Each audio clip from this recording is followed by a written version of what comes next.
Hello students, class 10th के chapter 15 में आपका एक टॉपिक है how does our activities effect the environment. So इस टॉपिक में आपके सिर्फ दो चीज़ें डिस्कस की गई हैं बुक में, जो जिनमें से एक है ozone layer and it's depletion. So ozone layer क्या है, हमारी एक्टिविटीज़ किस तरीके से उसको नुकसान पहुंचा रही हैं, साथ ही किस तरीके से उनसे बचा जा सकता है। छोटा सा टॉपिक है, कभी कभी शॉर्ट नोट लिखने के लिए या फिर किसी कुछ इसमें से रीजनिंग क्वेश्चन या कुछ एक दो क्वेश्चन कुछ मार्क्स में पूछ लिए जाते हैं। छोटा सा टॉपिक है, जल्दी से डिस्कस कर लेते हैं एक बार। Ozone layer and depletion. सबसे पहले ओजोन क्या होती है। So ozone which is represented by O3 is a molecule formed by the 3 atoms of oxygen। ये ऑक्सीजन की 3 एटम्स से मिलके बनती है, जिसको ओजोन कहा जाता है। एक्चुअली ये गैशियस फॉर्म में है and ozone is a deadly poison at ground level. ये बहुत ही जहरीली गैस है। अगर ये ग्राउंड लेवल पे होगी तो मतलब सभी जो भी लिविंग ऑर्गेनिजम्स हैं सबके लिए बहुत हार्मफुल होगी, क्योंकि as it is written here, it is deadly poison. So in our environment, ozone layer is found in the stratosphere।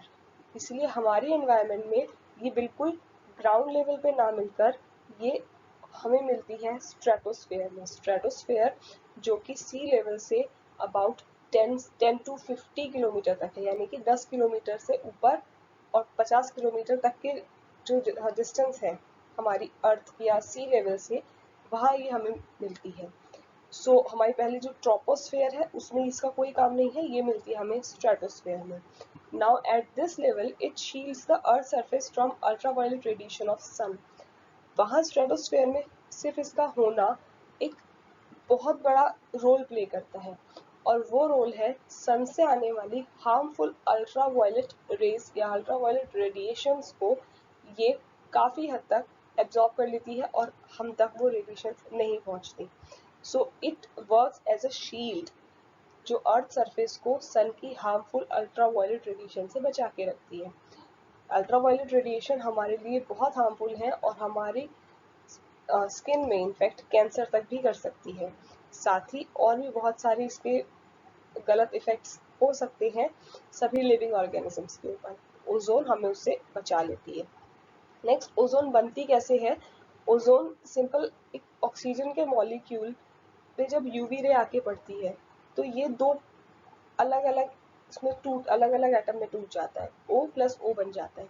फिर यही एक एटम फिर से अगर ये ऑक्सीजन से जाकर मिलता है, वापस से O2 से जाकर मिलता है, तो ये बन जाती है ओजोन गैस। इसी तरीके से जो ऑक्सीजन है उस वो ऐसे ब्रेक होती रहती है, O2 OO में होती रहती है, उसके बाद एक O और ऑक्सीजन आपस में मिलके ओजोन बना लेता है। अब ये होता किस वजह से है, ये यूवी रेडिएशन के उसके ऊपर पड़ने की वजह से ही होता है।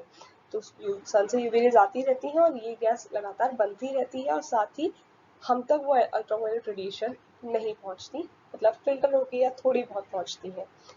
बट पिछले कुछ सालों में देखा गया है कि इस ओजोन लेयर में एक बहुत बड़ा hole, we can say cavity सी देखने के लिए मिली है कि यहाँ खाली जगह है और उससे हम अल्ट्रावायलेट रेडिएशन अर्थ तक ज़्यादा पहुंच पा रही हैं।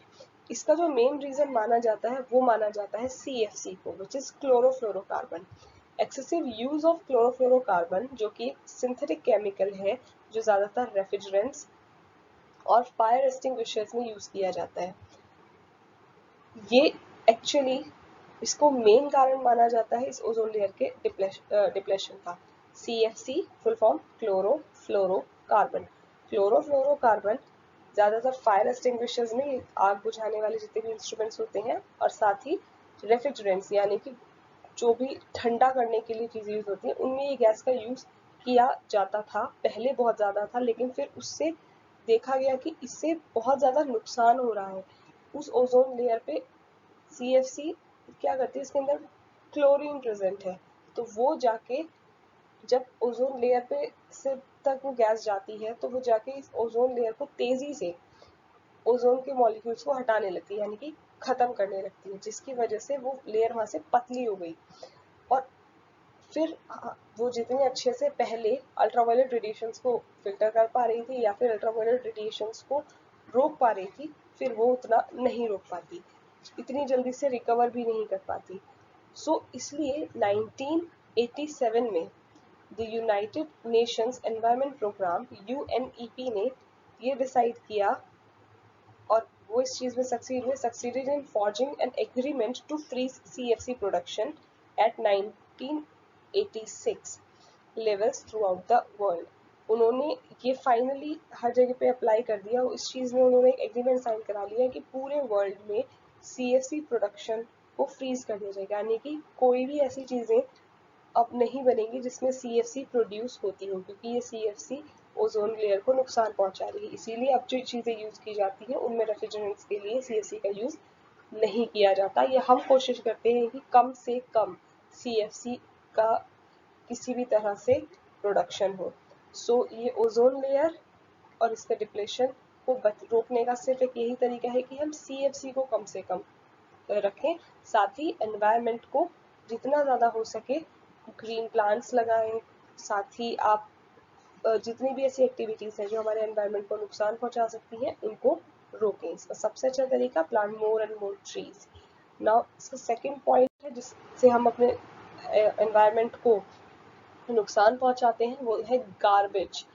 गार्बेज मैनेजमेंट आपका दूसरा सिस्टम है कि हम बहुत सारा गार्बेज प्रोड्यूस करते हैं अलग अलग तरीके से, अलग अलग फॉर्म में, लेकिन ये गार्बेज किसी न किसी तरह से हमारे एनवायरनमेंट को नुकसान पहुंचा रहा है, और इससे बचने का सबसे अच्छा तरीका है उस गार्बेज का मैनेजमेंट।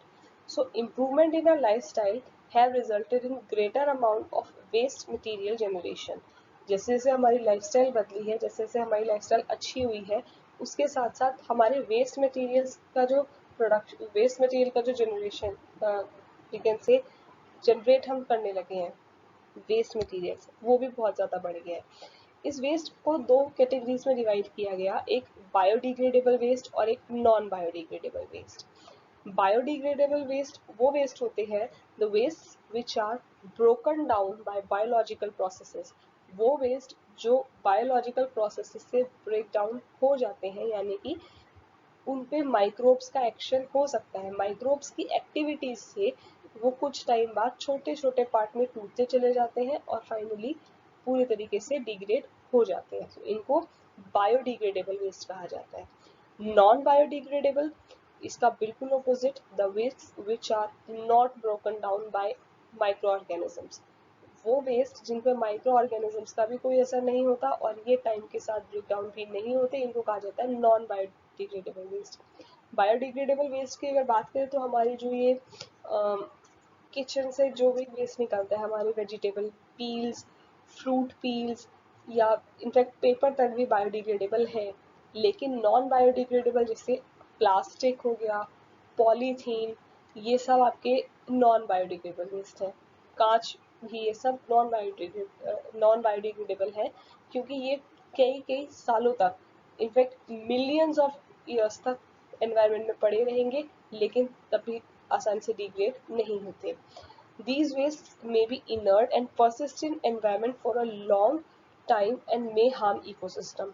ये inert होते हैं, यानी कि किसी भी चीज़ों का इन पर कोई एक्शन नहीं होता, ये किसी के साथ कोई एक्टिविटी नहीं करते, जिसकी वजह से ये एनवायरनमेंट में ऐसे के ऐसे ही बहुत लंबे टाइम तक पड़े रहते हैं और इकोसिस्टम को नुकसान पहुंचाते हैं।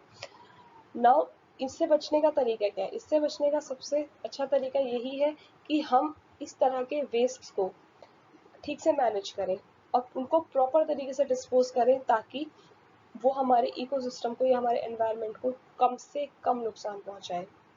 सो the proper disposal and management of waste is very important, जिनमें से कुछ स्टेप्स हैं जिनको आपको ध्यान रखना चाहिए अपना वेस्ट को डिस्पोज करने से पहले।